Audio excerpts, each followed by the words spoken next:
What's up, YouTube? I want to talk about worst releases of Cologne. And first of all, in my personal opinion, I think a horrible release is where you get a great fragrance, everything is perfect in it. And then you make some green herbal version of it, or some red version that just has notes that don't work together, and really strong, or black version that's way too sweet, or you just change it around, or make a really watered down version that they call sport, and then it doesn't have the same smell. Like, basically, I've always been a fan of the Gucci house. But, when they made Guilty and Gucci Sport and they took off the envy, it seems like they're really starting to just push products. And they're not putting nearly the effort they used to have in it. And like the Burberrys traditionally, I was with them when they had Burberry London, Burberry Touch, and Burberry Brit. But when they start making the Beat and Burberry Summer and Burberry Sport, it's like they're combining their old fragrances and watering them down. And so, in my opinion, I think they could do a lot better there. And a lot of these brands will make lots of flankers. Now, people talk about celeb scents being the money grabs, but actually the flankers are the real money grabs, especially when you get some big ad in a magazine over it. When you see a fragrance like Unforgivable Night, and then you see a fragrance Unforgivable Black, multi-platinum. Now it's I Am King of the Night, I Am King of Miami. You see a million of these coming out in 1 year.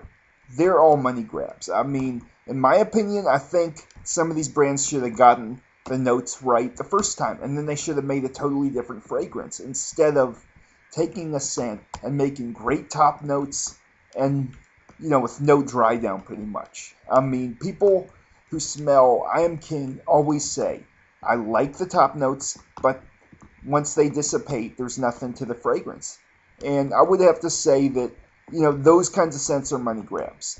And there's so many better fragrances out there that kind of push the envelope, but they have really good quality in what you're getting.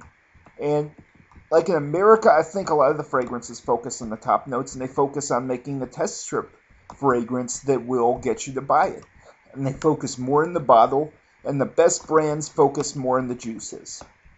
So basically, like, Armani has a pretty reasonable smell with a lot of their fragrances. I mean, I kind of feel like I've smelled them all, because Acqua di Gio and Mania and a lot of those, they have some woods and they have some aromatic notes, but they kind of seem like a lot of them have very simple smells. Like Armani tends to focus on having, they're decent and they smell pretty good to a lot of people, but Armani's kind of an understated brand.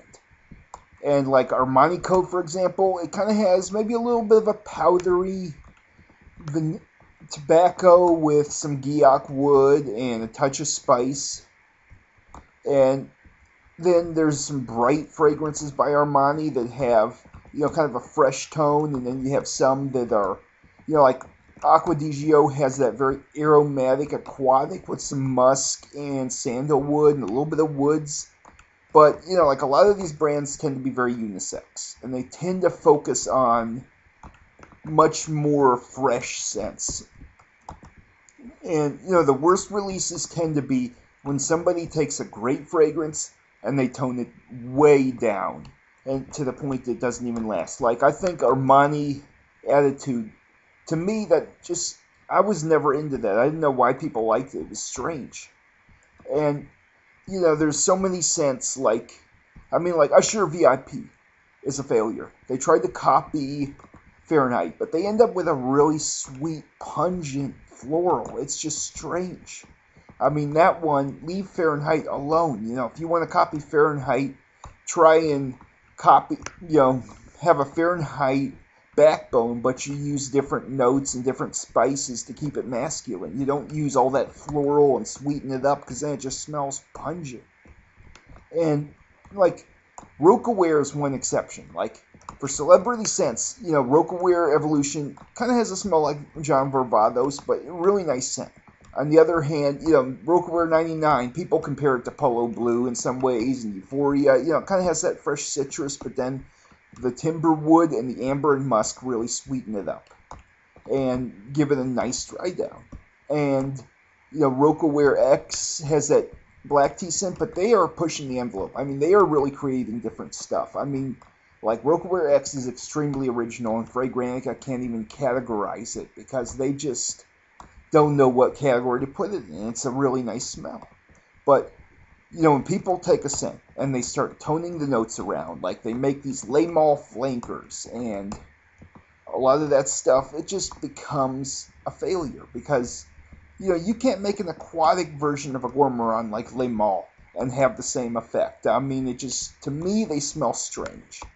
And especially like Le Male Terrible, and I wouldn't touch that with a 10-foot pole just with that name, and, it's like the black pepper and some of those notes really don't work well in it. So, overall, the worst releases tend to be very highly advertised. They make sure everybody wants to buy it, but then it just doesn't last as well and doesn't work as well. So that's my opinion. Thanks